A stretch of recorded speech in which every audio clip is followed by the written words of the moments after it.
Det egentlig veldig rart at du, Aurora, ikke har vært hos oss før, men nå du her, og du i strålehumør. Det var feil. Ja, det Ja, det er vår feil. Fy og skam på begge to. Unnskyld. Vi beklager, og vi håper du kan tilgi. NRK beklager. Jeg beklager også til NRK. Det er på tide. Ja. Jeg synes det var så gøy å bli spurt. Ja, du, så bra at du kunne være her, og fordi at du jo alltid aktuell med noe. Men nå skal jo du da, på lørdag, spille stor konsert i hjembyen Bergen, Bergenfest, headliner og det hele. Det noen dager til, og vi skal lade opp med Aurora hele uken, og du skal være topp 5-nedteller og alt dette her. Men jeg skjønte på min kontakt rundt deg at du nettopp har kommet hjem fra noe. Ja, jeg kom akkurat hjem. Så da må vi få vite hva du kom hjem fra. Jeg har vært på turné, nå tror jeg, i 10 år. Ja, så Og nå- endelig kom du hjem. Nå kom jeg hjem fra det. Men så har jeg vært på ferie faktisk i 1 uke. Oi, Men jeg klarer ikke å ha ferie. Ordentlig ferie, der du faktisk lader opp. Jeg kommer alltid hjem enda mer sliten fra ferie. fordi du gjør så mye. Jeg klarer ikke å legge meg. Nei, Du oppe sent. Jeg er oppe så sent, og det går ikke. du lader ikke batteriene. Nei, jeg lader ikke batteri, så jeg føler meg veldig full av glede da. Ja. Og men også veldig sånn salig og fin. Men nå, når jeg er hjemme, og hverken er på ferie, men bare er i mitt hus her i Bergen, da kommer jeg til å lade opp masse. For da klarer du å lade. Ja, veldig. Men du er full av glede. Jeg Det er jo alltid noe. full av glede. Ja, veldig bra. Men det sånn at når du er på ferie og turné og sånn, det sånn at du får ideer da? Altså, det sånn at du ikke klarer å legge musikken vekk, eller klarer du det? Nei, men det er også heller ikke et mål. For jeg elsker å ha musikken der, inni øret mitt hele tiden, som en liten mygg. Ja. Og jeg skriver på en måte hele tiden. Det kommer alltid ting hele veien, egentlig. Og så når jeg kommer hjem, så hører jeg på alt jeg har sunget inn i en sånn liten field recorder som jeg reiser med. Synger du på mobil, eller på Av og en til sånn på dings? mobilen, av og til på field recorder, for den har veldig fin eller det høres veldig fint ut. Ofte kan du bruke de lydene du finner rundt i verden Ja. til albumet også, som litt sånn fint, og samle litt av verden. Selv om man høres ganske stygg ut, egentlig, til Så tider. du en sånn, for det der husker jeg har lest om, de der gamle field recorderne. Ja, som jeg var er en sånn ute. gammel field er recorder. det. Der har du meg. Ja, der har du det. Ja, det er gøy. Ja. Men ja, veldig, veldig mye musikk hele veien, men det er deilig. Ja. Og så nynner du inn da, gjerne en melodi, eller er det tekst også, kommer der? Jeg skatter mest. Ja. Masse skatting. Ja. Ja. Og når jeg også beatboxer litt. Nei da, jeg er helt forferdelig. Men jeg vet ikke, det er alt mulig fra sånn forklare en følelse og synge en fiolinlinje jeg vil ha, eller bare alt mulig egentlig, alt som, og så setter du alt sammen som et lite sånn puslespill av lyd til slutt. Det er veldig gøy. Det er veldig fint å se for seg, for nå i dagens samfunn, hver gang det skjer noe, så tar jo folk opp til seg mobil og filmer. Sånn, jeg skal filme alt sammen. Men det er fint å tenke på at du går rundt med en sånn gammeldags recorder heller bare, jeg tar opp litt lyd, jeg. Ja, men det er så mye koseligere. Ja. Det er noe med, jeg føler at når man holder i en telefon for lenge, så får man vondt i hånden.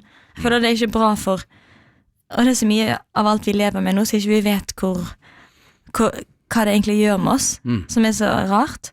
Men i hvert fall, jeg synes det er en unaturlig ting. Fy og skam på deg, min mobil. Vi Så tar jeg liker ikke pause han. på telefonen nå. Ja, så jeg liker ikke å ha den så nær så mye. Men nå har vi jo lagt vekk Ja. mobilene, så det er bra.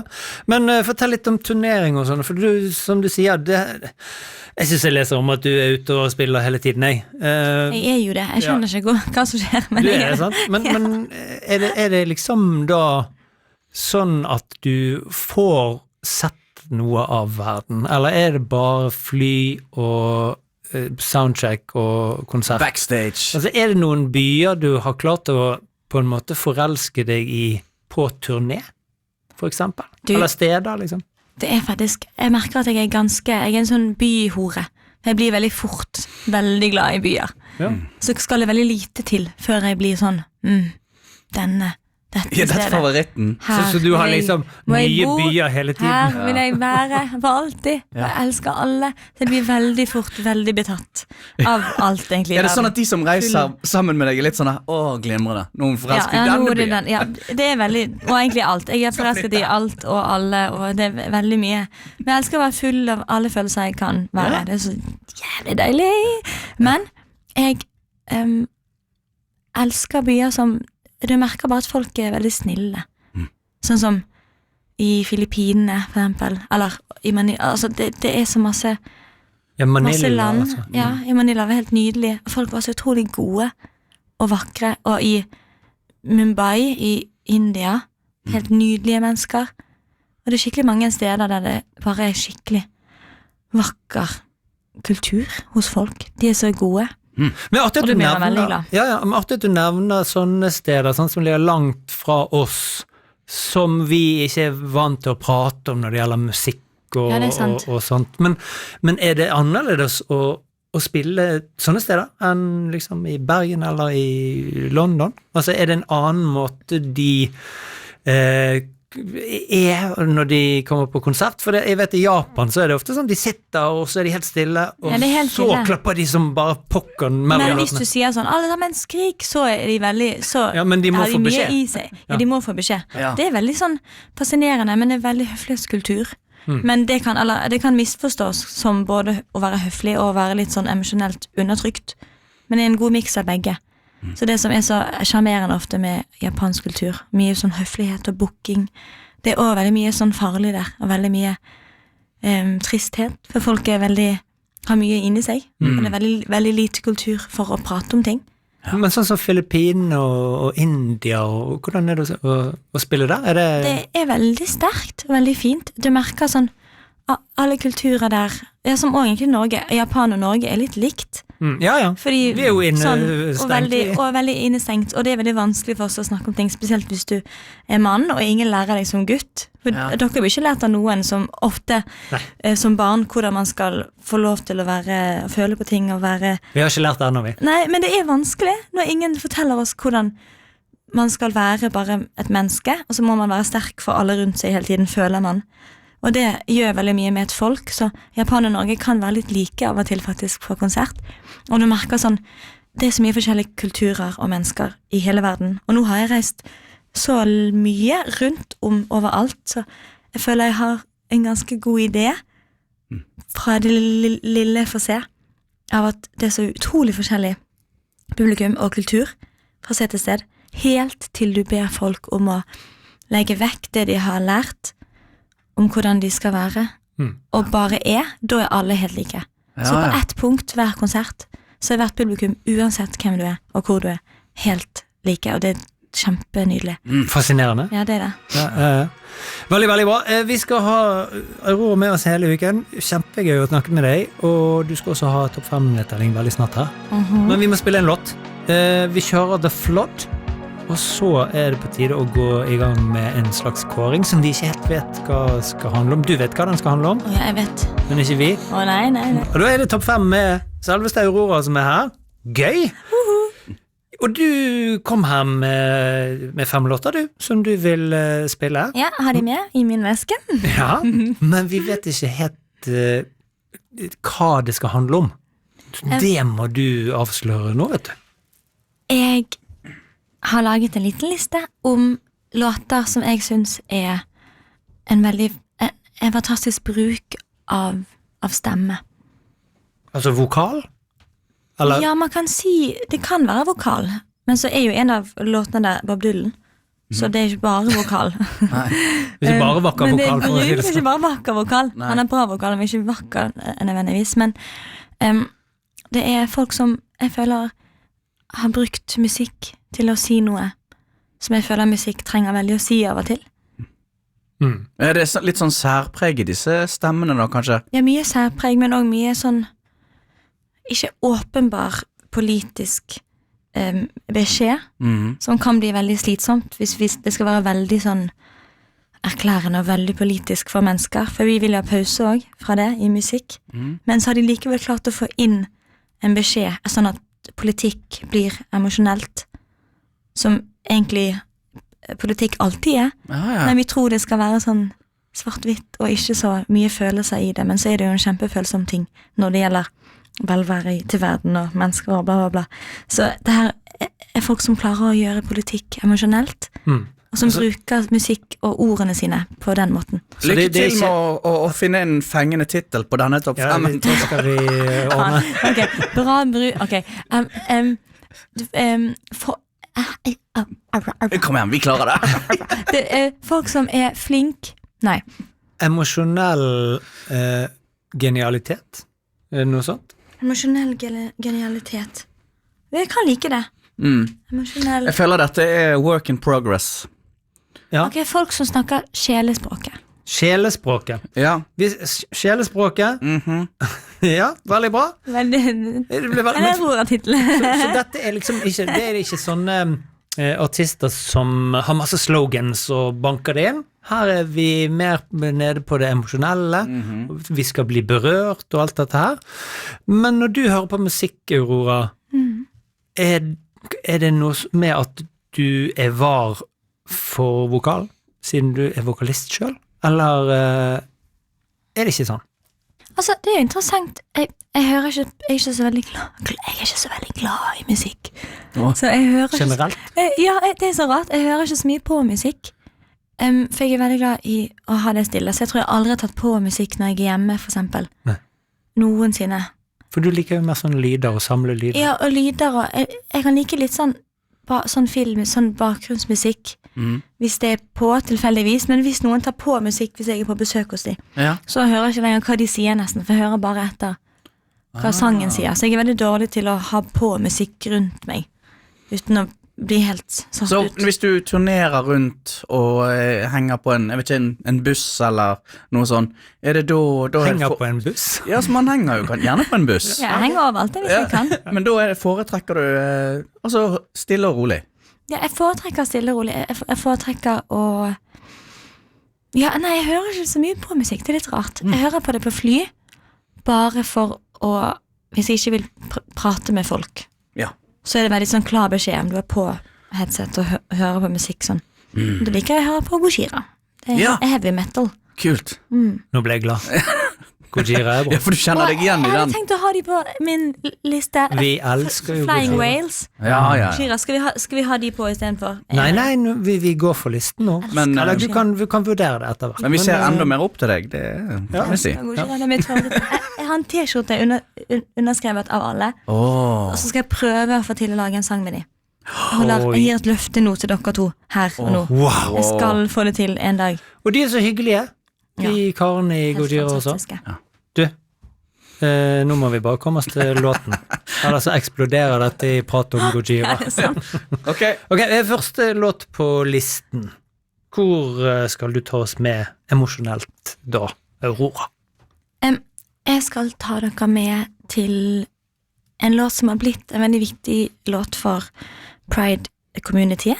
Siden det er Pride Month nå, så er det en veldig fin tid å legge litt vekt på en måte hvor mye smerte og glede folk som har blitt undertrykt har måttet føle på i dette liv, bare fordi at de ønsker å være seg selv.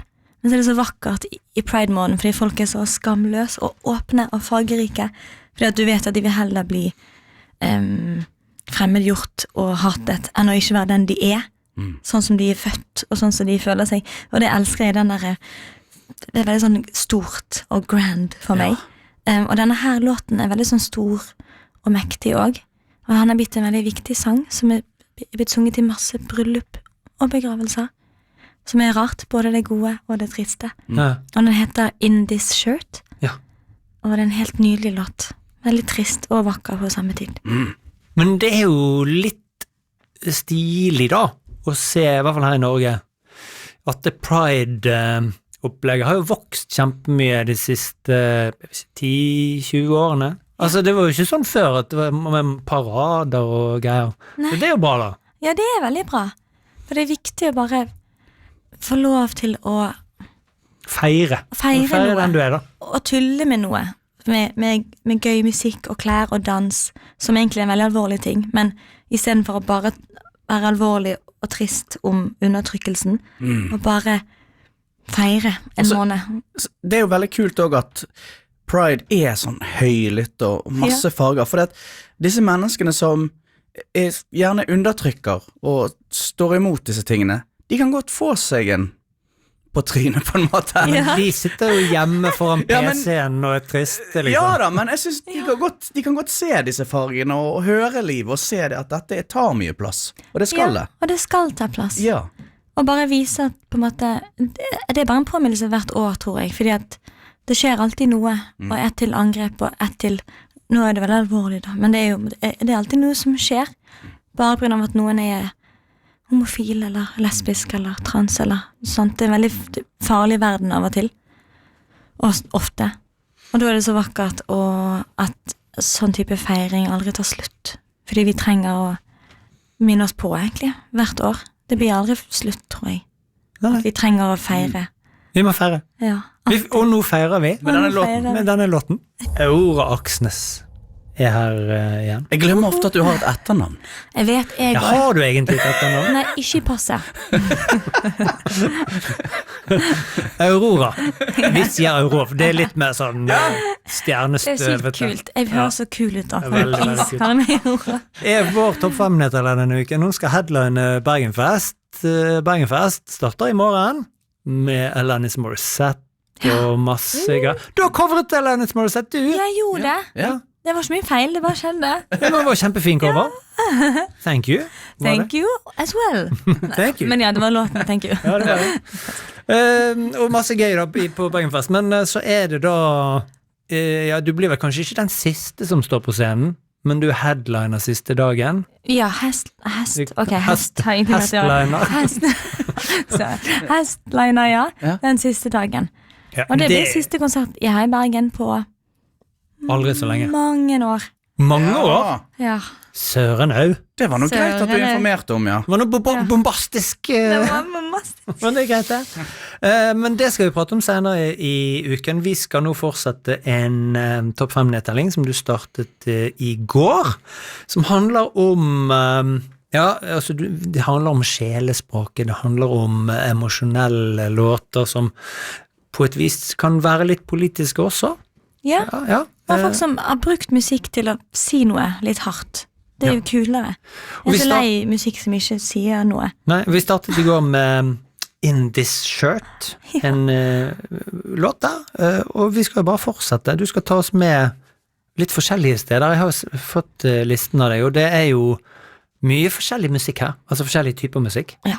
Og Men jeg er da en veldig allsidig kvinne, så det må ja, jo er til. de det? Ja, jeg er da det. Hører det, Mikke? Jo, jeg hører det, og jeg ser det.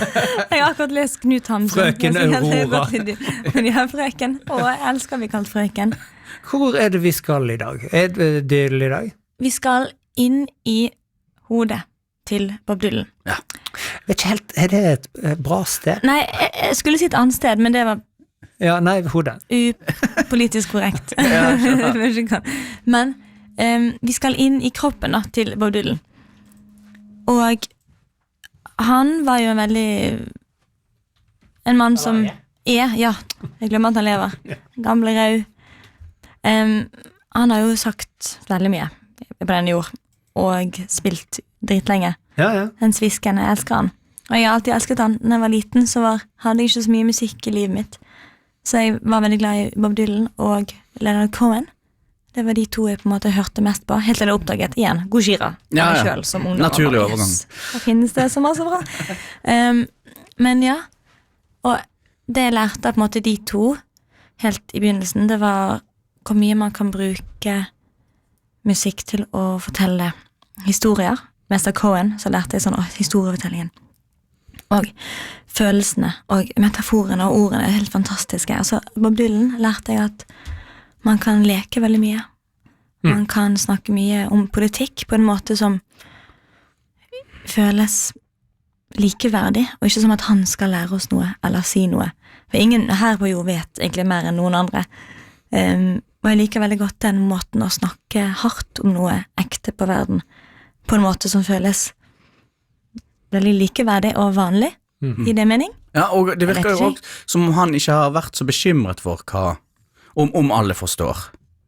Nei. Sant? Altså at han har hatt en litt sånn der altså det er jo liksom mye sånn tolkning, og disse som har veldig peiling på Bob Dylan, er jo liksom sånn, har gjerne sånn tolkninger og...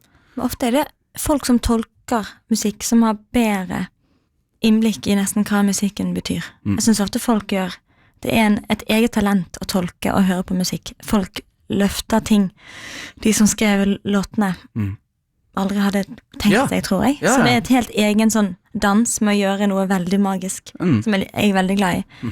Men jeg liker veldig godt eller jeg er veldig enig med at verden har alltid trengt musikk på en måte at vi skal kunne på en måte feire det vi protesterer for, som musikk er, og synge noe, og mene noe med det også. Jeg synes det er veldig viktig. Så vi skal høre på en sang som jeg liker veldig godt, som jeg føler stadig er veldig relevant. It's All Right Ma, I'm Only Dying, av Bob Dylan. Og hvis du skal på do, så må du gå nå, for den sangen er veldig lang. Ikke gå på do. Kjartan? Ja, jeg skal holde meg. Vi har Aurora på besøk hele uken. Det er stilig. Ja, det er stilig. Headliner. Jeg bruker det engelske ordet headliner. Bergenfest på lørdag. Det er kjempekult. Det er kult. Ja, fortsatt. Kul radio. Ja, det er veldig kult. Og har topp 5-nedtelling hos oss her, og det skal vi prate om nå. Topp 5-listen din, og så skal vi prate mer om det du holder på med for tiden etterpå. Du har tidligere i uken spilt The Pressables og Bob Dylan for oss. Det handler om låter som gir en slags emosjonell følelse som også kan være litt politisk i denne topp 5-nedtellingen. Og vi skal jo bare ha en ny låt før vi skal inn i Aurora-universet etterpå. Hvilken låt er det vi skal høre i dag? Nå skal vi høre på en ganske ny artist, som jeg liker veldig godt. Jeg vet hun, jeg kan høre at vi kommer fra samme skog, på en måte. 2 forskjellige trær i samme skog. Det liker jeg veldig godt. Men er det samme type trær? Eller er det 2 forskjellige typer? Er det bjørk og gran, eller? Nei, du kan ikke spørre tre om det. Nei. Vi vet jo ikke selv. Dere vet ikke. Jeg tror det er enklere å se. Hvilken type tre? Jeg tror det er enklere å se fra utsiden. Ja. Fordi treet, jeg bryr seg ikke om hvilke tre det er. Nei. Det vil bare være nede i jordene. Og sånn føler jeg det også. Ja. Men hun heter Paris Paloma. Ja. Og hun er en veldig skjønn kvinne. Og hun har laget en sang som heter Labor, som jeg tror veldig mange, i hvert fall unge jenter som hører på, har hørt før. Fordi det er en veldig sterk sang om feminisme. Bra. Ja. Som også er ganske aggressiv uten å være mannehatende. For det vil vi ikke. Det er veldig dumt. Jeg er veldig imot mannehatt. Men jeg er veldig for å få lov til å være sint over det uten at det skal være hat, men bare sinne. For det kan være en deilig ting. Bare sånn over at det er sånn i denne verden. Og denne her låten har en sånn deilig, sunt sinne, som ikke du føler kommer til å brenne alt det aner i, men som bare holder den som har sinne i seg veldig levende og sterk lenge. At akkurat sånn at hun kunne løpt opp en bakke for evig med denne her ilden. Så det er veldig sånn deilig følelse i ordet det. Og det handler om labor. Ja, bare hvor mye kvinner må gjøre i denne verden. Altså, Kjempemye. jeg må jo bare si, jeg synes jo menn er helt forferdelig. Eller, jeg tror jeg hater menn, faktisk. Men jeg føler jeg kan lære meg, eller? Ja, til tider. Jeg føler jeg kan lære mye av den teksten her. Jeg er klar. Ja, det er en veldig fin låt. Ja. La oss høre den, og så prater vi mer med Aurora etterpå. Paris Paloma, Labor. Ja, fint. Her hører vi ny musikk for oss. Her hørte du, lærte du? Ja. Ja, bra. Aurora, vi må prate litt om deg. Er det greit, eller? Ok, ja. Du nevnte jo her tidligere i uken på mandag da du kom at det føltes som om du har vært på turné i 10 år. Og det har du også. Ja,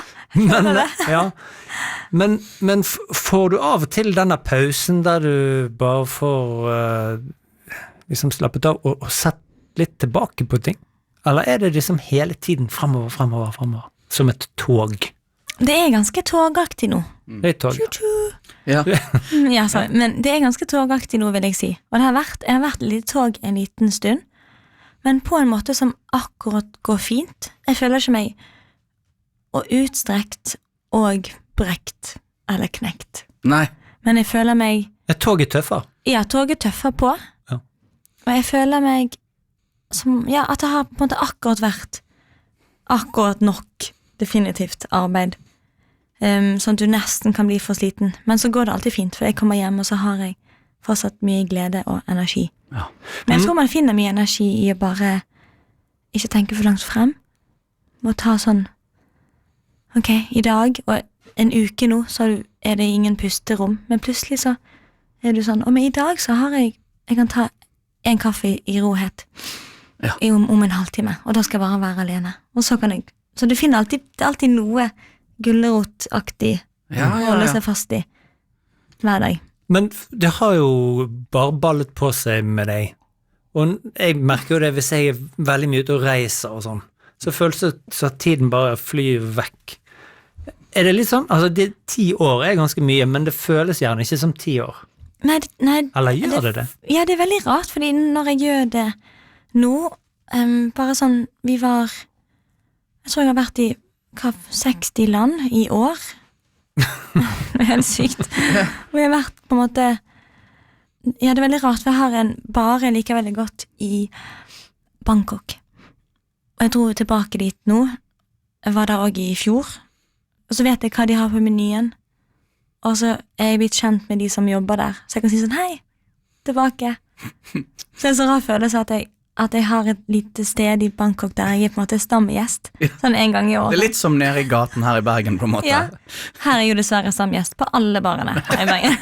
Ja, men jeg tror det alle de liker. Ja, for jeg elsker Bergen. Ja. Men det veldig rar følelse. Og da føler jeg sånn, oi, jeg føler ikke at det et år mellom hver gang. Nei, du var jo nettopp her, liksom. Jeg føler jeg akkurat var her. Men så man tilbake. Men så man ny. Fordi hvis man ser på alt annet i livet, sånn som elskere og kjærlighet og død, folk som der, og så plutselig ikke de der lenger. De store tingene. De store tingene. Ja. Jeg legger veldig sånne tydelige skiller på at tiden går, og at du forandrer deg. Og det veldig fint. Har du forandret deg? Ikke på måten kanskje verden ser på, men på masse måter jeg vet. Ja. Han blitt veldig flink på å si meg nei. Ja. Og det var jeg veldig dårlig på før. Ja. Ja, nei. Ja eller nei. Du? Ja, men det vel kanskje en god ting sånn med tanke på, altså du sier du har energi, du ikke utbrent, men bransjen vil vel ha deg Jeg har jo vært utbrent mange ganger før. Okay. Og det tar jo et par måneder å bli frisk. For over på nettopp det da, for Girl in Red har jo nettopp kommet med en låt som heter Hemingway, som litt sånn handler om hun da, at hun har ikke hatt det helt bra, og det liksom mye press med alle skal ha en bit av hun, og må lage ny musikk, musikken god nok, og alt dette her. Har du vært der? På en måte, men veldig på min måte. Ja. Jeg kan bli veldig sliten, for jeg jo på en måte på, vi kan si på spekteret, for å si det sånn, og da kan man bli veldig utbrent av å snakke med folk, og det kan egentlig alle som litt introvert. Det så sykt kjedelig av og til å snakke med mennesker hele tiden. Synes du det kjedelig nå? Nei, nå koser meg. Jeg har kaffen min og sitter og koser meg. Men jeg mener, hvis man skal noe, hvis jeg skal gå på butikken, eller hvis jeg skal gå et sted, så kan det være veldig vanskelig å måtte forberede seg på, man kanskje må ha masse samtaler som veldig dype også plutselig med folk, som igjen veldig vakkert også. Men det spørs hvilken dag du har, at du kan bli sånn veldig satt ut av at du aldri kan være i din egen boble, med mindre du gjemmer deg inne i leiligheten din. Ja. Så hvis du velger å gå ut, så du på en måte alle sin. Eller så må du bare vente inne og gjemme deg til du føler deg i humør, men det heller ikke så bra, for da kan du bli litt redd for å gå ut igjen og sånne ting. Så jeg hadde det blitt litt før i tiden, men nå jeg bare flink til å si sånn, nei, jeg har ikke lyst nå. Og så jo folk bare sånn, ja, ok. Og så bare, igjen, det går jo kjempefint. Hvis du bare sier ting rett ut. Så det jeg blitt veldig flink til det, og det har hjulpet meg masse. Men jeg har ikke så mye angst rundt sånn, det bare det jeg kan bli sliten av, sånn mye sosial. Og det gjelder folk jeg er glad i også. Jeg liker ikke så godt å være med folk så mye. Men jeg er veldig glad i mange folk selv om. Ja, men du gir beskjed. Ja, Ja. og så er det sånn, jeg er veldig heldig som ikke bryr meg så mye om musikken er bra nok og sånn. Nei, det er jo veldig fint. Så jeg har veldig lite press på skuldrene. Jeg har laget 5 album nå, tror jeg. Og jeg holder på med til. Men det er veldig sånn på egen, jeg vet ikke, de siste 4 albumene mine har bare vært for min egen del, Ja, så bra. på en måte. Så det hjelper veldig mye å ikke ha det presset. For jeg tror det kan gjøre deg veldig redd. Det er nok sikkert mange artister som misunner deg akkurat den biten, ja. Og liksom ikke, altså det å skape uten å liksom være bekymret for, jeg vet ikke, streamingtall og hvor Men stort dette det blir. har jo ikke noe å si. Det har noe å si for at du kan leve av det. Eller jeg vet det har noe å si, sånn rent realistisk. Men sånn, i mitt liv, det ene livet jeg har på jord, i min kropp, og så skal jeg prøve å ha det gøy, og finne mening i hardt arbeid, og bla bla bla, så er det på en måte ikke bare det å være artist som gir meg min mening her på jord. Det er på en måte også å lage god mat, og lære meg noen nye oppskrifter, eller tegne, eller gå tur, onanere, som jeg liker veldig godt. Ta lange bad. Superfan. Det er så jævlig bra. Nå bonder vi her. Og så bare, ja, nå skjer det. Gojira og Gojira og her. onanering. Vi er jo nye bestevenner. Ja, men det er jo to ting sier jeg. Ja, helt topp. Men også snakke med familie og le, og jeg vet ikke, det er så mange ting jeg føler er like viktig i livet som altså streamingtall. Å herregud, nei, jeg kan ikke. Det gir meg ingenting, bare. Eller liksom sånn Jeg klarer ikke. streamingtall her nede, onani her Ja. oppe. Du liker å lage mat, Toto, så der er jo du. Ja. Jeg Ja, så du liker ikke å onanere? Jeg liker alt dette. Si det. Jeg er ikke så glad i Denne streamingtall. samtalen ble så annerledes enn Ja. jeg trodde, men Men det er likevel gøy, så det. bra. Men alltid være forberedt på det. Ja, onani. Ja da, ja, men vi er klar. Jeg tror det er riktig program å prate om det, så det går helt fint. Det er alltid riktig. For Ja. det er menneske. Det er bra, det. Det er bra, det. Du åpnet en dør her, så vi skal bare gå inn litt i. Farlig metafor. Ja, men vi gjør det likevel. Ja, Ja, men du sa det, du jobber med nytt album. Jeg gjør det. Er det noe mer du vil si der? Altså, hvor langt har du kommet? Hva tenker du? Er det neste år? Eller er det året etter? Jeg kan si at jeg gjør nok noe litt overraskende til neste år. Ja, altså med musikken eller med konserter? Nei, bare noe annet. Ja. Så jeg er opptatt med noe litt sånn rart til neste år. Ja, men det er greit, det. Så dere får se. Jeg tror du vil like det. Ja. Og så kanskje når det passer etter det.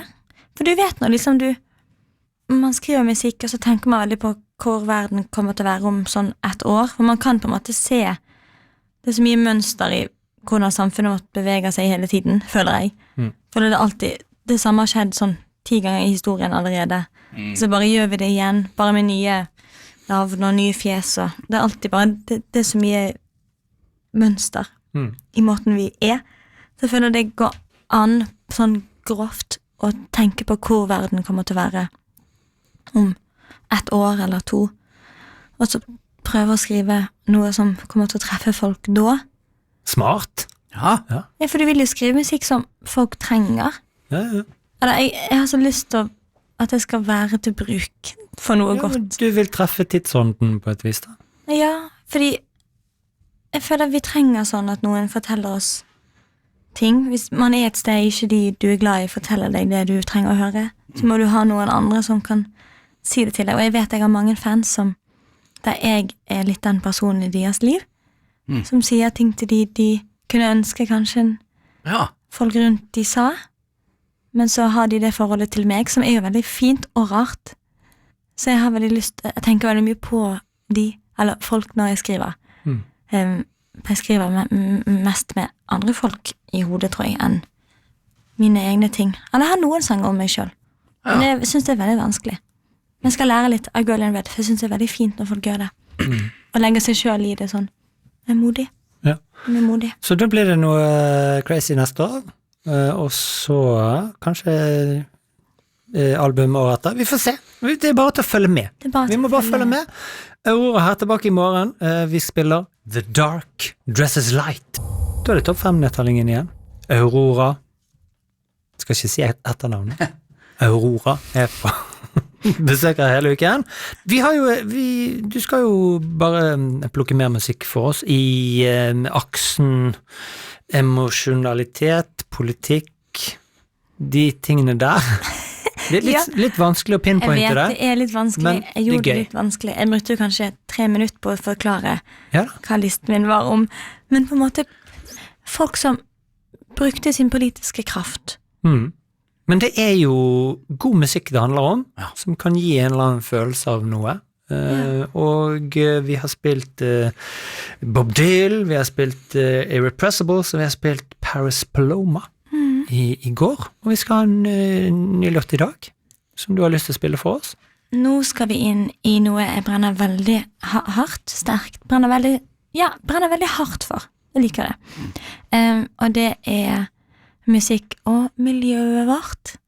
Det er så rart sånn når man er ung og snakker om miljøet og sånn, at man elsker jordkloden og man har lyst til å ta vare på den fordi at det er alt som lever av sin velvære. Det var dyrevern og være menneskevern, altså alt har med jordkloden vår. Så jeg føler det er veldig sånn likt for meg som musikk. Jeg føler de er veldig hånd i hånd, natur og musikk, for de er så altoppslukende og altgjeldende. Og når man blir eldre, så blir ikke man kalt naiv for å se på en måte det spirituelle i musikk og jorden og mennesker og sånn, men folk forstår mer og mer at det er en ganske alvorlig ting som vi holder på å virkelig gå glipp av og redde.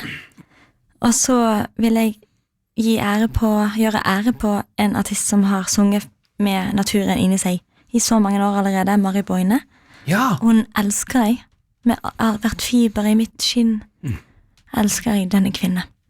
Jeg har klemt henne en gang, den beste klemmen jeg har hatt. Var hun en god klemmer? Ja, selvfølgelig var hun det. Kan jeg spørre deg om ting?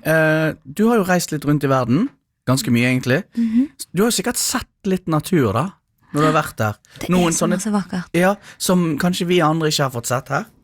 Jeg har sett en innsjø som var rosa i vannet. Wow. Så har jeg sett... Hvor var det? Åh, har ikke peiling. Vi var i Asia et eller annet sted. Og så har jeg sett de der... i Kina, det er helt fantastisk natur. Når du flyr over, sånn innlands, for jeg var 2 uker i Kina, jeg husker ikke når, faktisk. I januar. Og da, når vi fløy over, så kunne vi se så mye. Kina er så stort, og man kunne se... Altså det var enlandsfly i Kina? Ja, så man så mye, liksom... Det var så vakkert. Det var så masse rare fjell. Altså, Avatar er filmet mye i Kina. I nord, tror jeg. Men det er helt fantastisk natur. Og bare i Australia også. Og det er så masse vakkert der ute. Jeg føler at det henger så i lag når ikke du har god natur i nærheten, at du glemmer hvor viktig den er, hvor magisk det kan være. Som her i Norge. Jeg føler vi forstår veldig mye om naturen. Ja, vi gjør jo det, men vi er jo ikke så flink til å ta vare på naturen likevel. Nei, hverken her eller noen andre steder. Så det er så rart. Absolutt. Mari Boine. Men ja, Mari Boine. Og det mener jeg spesielt sånn, altså det samiske folk som har sagt ting i så mange år, og Mari Boine som har sagt ting i så mange år, som nå blir gjenfortalt, og kanskje forstått først nå, når det har blitt. De har prøvd å legge lys på disse veldig åpenbare spirituelle tingene med mennesker og natur i så mange år. Og jeg tror det er så viktig at vi hører etter disse beskjedene. Og Matse er en sang av Mari Boine som jeg liker veldig godt. Og spesielt hele den saken og hele bevegelsen som var når hun opptredde med den sangen og sang den sangen. Og det den har betydd, synes jeg også er veldig sterkt. Så jeg håper folk kan føle jorden snakke til de. Vi er med. Vi er med nå. Føle jorden. Nå skal vi. Ja. Mari Boine. Og så blir det siste dag med Aurora i morgen. Vi har Aurora på besøk igjen. Og i morgen skal du stå på scenen i hjembyen din og spille musikken din og sikkert ta på noen flagrende gevanter. Gavantene. Ja, det blir bra. Ja, det blir bra. Ja, det blir bra. Det skal vi prate om mer snart, men vi må ha topp 5-nedtellingen først. Det handler om låter som gir deg emosjonelle følelser, men også kanskje politiske følelser. Vi har spilt The Oppressibles og Bob Dylan og Paris Paloma og Marie Boine i løpet av uken, og vi skal jo ende dette nå med en låt som du vil spille for oss, og så blir det mer prat om konserten og fremtiden, kanskje, etterpå. Men ja, siste valg denne uken. Nå skal vi høre en sang som heter Kangaroo av Johan Johansson. Han var en ekstremt flink islandsk komponist og filmmusikkskaper. Han døde, som er utrolig trist, for han hadde så mye magi i seg at jeg kanskje ikke kan sette ord på det. Og han lagde et av mine favorittfilmmusikkscores i hele verden. På andre plass selvfølgelig etter Ringens Herre. For en sang som heter The Arrival, den er veldig rar sci-fi-film, som er veldig vakker, en sånn type science fiction om romvesener og sånn, som også setter menneskene i et veldig sånn interessant lys, der vi må liksom revurdere litt vår egen moral, og hvordan hadde vi vært, og hvorfor angriper vi alt, og hvorfor er vi så... Eller, man blir veldig sånn selvtenkende av den filmen, så det er en veldig vakker film. Sci-fi som får deg til å tenke, perfekt. Ja, så perfekt. Ja. Så en helt nydelig film, og The Arrival. Og denne her er vel kanskje siste låten i filmen. Og han høres ut som hvis det var kjemisk mulig for et menneske å bli oppløst i såpebobler, og bare flyte opp til himmelen, og bli en del av en sky, sånn høres han ut. Som å bli kjemisk oppløst. Det hørtes deilig ut. Det høres deilig ut. Har ikke lyst til å oppleve det. Hadde muligheten vært der. Hadde valget vært der i dag, så vil du gjerne bli kjemisk oppløst. Ja, og bare sveve av gårde, ja. Ja, jeg har akkurat det du trenger. Ja. Men det er... Jeg har noe i vesken. Jeg har noe i vesken. Men det er så magisk, den måten denne sangen får deg til å føle.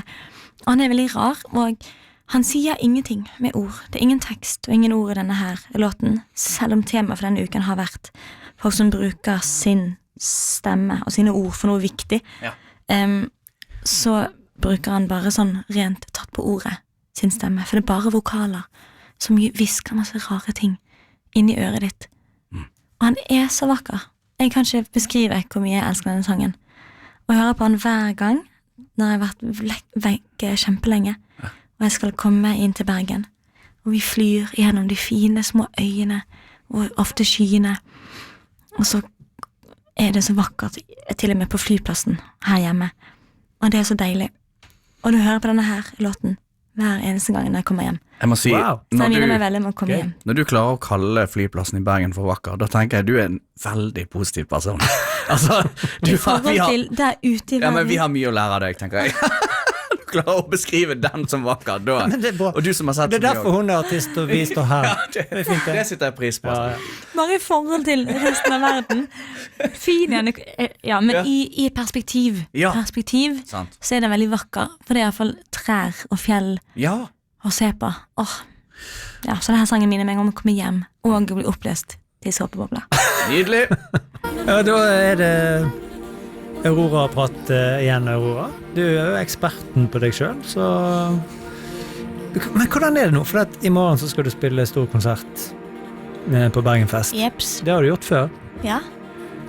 Men er det liksom helt det samme som alt annet, eller er det noe annet å spille foran folk som du kjenner?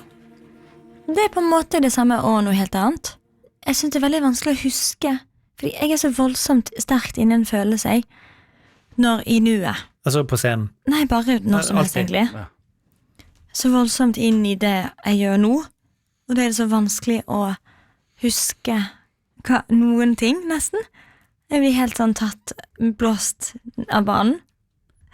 Så jeg husker ikke. Men jeg tror jeg føler meg veldig lik, sånn rent som meg selv på scenen. Jeg synes det er gøy å skrike høyt inn i mikrofonen, og høre hvor høyt, det føler meg som en naturkraft. Og det er likt uansett hvor du står. Men så er det også noe veldig menneskelig. Jeg tror å opptre i Bergen alltid litt annerledes, ja. Det et eller annet som føles litt sånn nært, og litt sånn ydmykende. Jeg liker det. Det også. Ja, men jeg liker på en sånn god måte. Ja, ok. Ja, det bra. Men er det noe... Fikk du noe i halsen? Ja. Det fint der borte. Du så hørt. Ja, men det også, jeg tenker jo liksom, det virker ikke som om du gruer deg. Nei, jeg gleder meg som en gris. Ja, såpass. For jeg synes det skikkelig deilig. Jeg liker veldig godt bergensk publikum. Og jeg husker sist gang jeg spilte på Bergenfest, at det var veldig bare folk i alle aldre. Folk fra alle mulige land også. Det var ganske mange på besøk fra utlandet også, som var ganske gøy. Og så var folk bare sånn, og vi står gjennom regn og sol på konsertene og følger med. Og det veldig rørende med, jeg vet ikke, om min familie og mor og far. Nei, jeg gleder meg veldig mye. Så bra. Ja. Men det noe, når du ute på turné, eller nå i morgen når du skal spille, det noe du må gjøre før du går på? Er det noen ritualer i det hele tatt, eller er du blitt så vant til at det bare går av seg selv? Jeg har hatt noen ritualer i løpet av mitt liv, men jeg veldig sånn, når jeg innser at jeg holder på med et ritual, og da begynner jeg å få sånn, at jeg føler at nå det noe jeg må gjøre, og da liker jeg å gi meg. Ja, for da blir det mer sånn tvangstanke. Jeg liker ikke å føle at jeg får sånn lekse. Nei. Jeg sluttet jo på skolen for en grunn, for å unngå lekser, for alt. Men du vil ikke ha lekser, du. Så jeg nekter når jeg føler jeg gir meg selv en lekse, sånn, nei, nå må du gjøre det. Da blir jeg veldig, det liker ikke jeg så godt. Men jeg tror jeg pleier å gå gjennom en liten sånn, i hodet bare minne meg på at du vet aldri hva de i salen har gått gjennom, og du vet aldri hvordan de har det i dag. Du vet aldri hvem det som trenger et eller annet, som ser et eller annet tegn fra livet til å fortsette, eller du vet aldri hva de ekte menneskene som står foran deg trenger av deg, på en måte. Så uansett hva jeg føler, eller hvordan jeg har det, eller om jeg sliten, eller så da blir jeg veldig giret av å tenke på en måte prøve å finne den personen du føler sånn virkelig trenger å bli sett og snakket til. Det høres veldig rart ut, men det noe veldig vakkert med å huske hvor dypt noe så lite som en konsert kan være. Jo, men du får jo, det har jeg lest om, du får jo masse feedback fra folk som hører tingene dine, og som legger noe i det, som kanskje ikke du har tenkt på i det hele tatt, men det betyr veldig mye for dem. Jeg husker, jeg kjenner en som jobbet på verftet USF her for mange år siden. Da stod det jo masse folk utenfor og ventet på deg når du kom, altså som har reist fra alle kriker og kroker. Så det jo et eller annet der som skjer. Ja, det et eller annet der som skjer. Så det bare, jeg vet ikke, jeg føler som mennesker så det så mye vi har inni oss som vi av og til kan glemme. Vi kan gå så på automatikk hver dag, og nesten glemme at det noe som plager oss inni oss. Så føler jeg hvis du plutselig sier noe, og både med musikken, men også det jeg sier mellom sangene, føler jeg sånn, plutselig kan du si noe i løpet av konserten, som noen sånn, oi, det trengte jeg på en måte å høre, rart nok, jeg visste ikke selv engang, og så kan man bli litt sånn, jeg vet ikke, jeg søker veldig etter den type magi, når jeg gjør konserter. Jeg ikke så redd, jeg tror derfor ikke nervøs, for det ikke så mye å si hvordan jeg, om det perfekt, eller om alle danser, eller alle må være få lov til å oppføre seg sånn som de vil, for det handler mer om at folk skal dra fra konserten og føle at de har ledd og grått og vært sånn, ja, kanskje det går fint likevel, eller jeg vet ikke, en sånn følelse av, for det noe magisk når folk står i lag, på et tidspunkt ofte på en konsert, sånn, rent sånn fysisk, så får mennesker det samme hjertebanker med rytmen, og da i salen så banker alle hjertene til menneskene faktisk på likt, hvis det sterkt nok rytmikk og bass, at det endrer faktisk pulsen vår. Og jeg tenker hva det gjør egentlig med oss da, i et rom, hvis vi 20 000 folk, og så banker alle hjertene på samme tid. Det ganske kult å tenke på. Ja. Jeg vet ikke hva det betyr, men det i hvert fall noe sånn magisk med det. Og så vet du at folk som går på konsert ofte, de og opplever musikk i fellesskap med mennesker. Hvis de er alene, ikke er så mye sosial, hvis du går på konsert likevel og prøver å gå på ny musikk og står i rom med mennesker som går gjennom et eller annet emosjonelt, så viser det i forskning at mennesker blir mer lykkelig og får et mer sånn positivt syn på livet. Fordi at det gjør noe med hjernen vår. Så det er bra for oss som går på konsert. Kjempebra. Det er det jeg alltid har sagt. Alltid sagt til chatten. Ja, det var du som skrev til meg nå, at du sa at jeg skulle si det. Ja, jeg gjorde jo det. Tekstmelding. Ja, tekstmelding. Men siste spørsmål her, før vi skal slippe deg ut i verden og gjøre Bergenfest og det hele. Du sa tidligere i uken at dette her blir den siste konserten i Bergen på kjempelenge, sa du? Jeg vet ikke om du brukte ordet kjempelenge, men det var det jeg hørte. Millioner. Flere år. Forklar deg nå. Nei, jeg forklarer, ok. Jeg har jo vært på turné veldig lenge nå, og så har jeg jobbet veldig, veldig lenge, og til neste år, jeg tror det så blir jeg 30 år. Jeg tror deg når du sier det. Det er løgn, jeg blir bare 40, men jeg blir 30 år til neste år, og da føler jeg at jeg vil sakke ned tempoet mitt litt og tenke på hva det jeg vil gjøre. Det er nok mest sannsynlig med musikk. Alltid med album. Jeg kommer aldri til å slutte å lage musikk. Det klarer ikke jeg. Det er pusten min. Med vinden i mitt hår. Men ser det blaffer litt. ja. Men jeg må bare sitte med der og puste litt. Så har jeg en nevø og en niese som akkurat begynner å bli gamle nok til å savne meg, men ikke skjønner hvorfor jeg er borte så mange uker i strekk. Og så merker jeg at de betyr veldig mye for meg, og jeg har lyst å være mer i deres liv. Jeg er veldig glad i mine søstre og min familie og de og meg selv, så jeg prøver å puste litt, tror jeg, og huske å fokusere på de båndene som er veldig viktige for meg som menneske. Rett og slett mindre turnering da. Ja. Det er greien i hvert fall neste år. Ja. Og så vet jeg ikke hvor lenge det tar. Nei. Kanskje du finner noen hobbyer? Eller plutselig begynner du å kjede deg, og så må du turnere Jeg igjen. kjeder meg aldri. Nei, det er det, vet du. Hun kjeder seg aldri. Nei, jeg kjeder meg aldri. Det tror jeg på. Det er alltid noe gøy å finne på. Da har vi dekket masse denne uken. Vi har dekket emosjonell musikk, vi har dekket Gojira litt grann, vi har dekket onani, Ja. vi har dekket Ja, viktig. Aurora. Ja, altså, jeg føler vi er i mål, jeg. Det føles som vi har vært gjennom en terapiøkt sammen. Og vi har Det er kommet viktig. ut på Ja. den riktige siden. Det var godt. Ja, det var godt. Det er viktig at det er godt for Også- alle. Ja, Neste- onani for sjelen er det. Neste uke når meg og Torto er alene igjen, uten deg, Ja. så går vi tilbake til å være litt sånn innesluttede gubber. Absolutt gjør vi det. Jeg kan maile dere et bilde av meg som dere har på veggen. Ja, bra. Vår guru. Vi rammer det inn. Vår gru, Aurora. Du, jeg tenkte vi skulle spille denne Oasis-coveren din, jeg.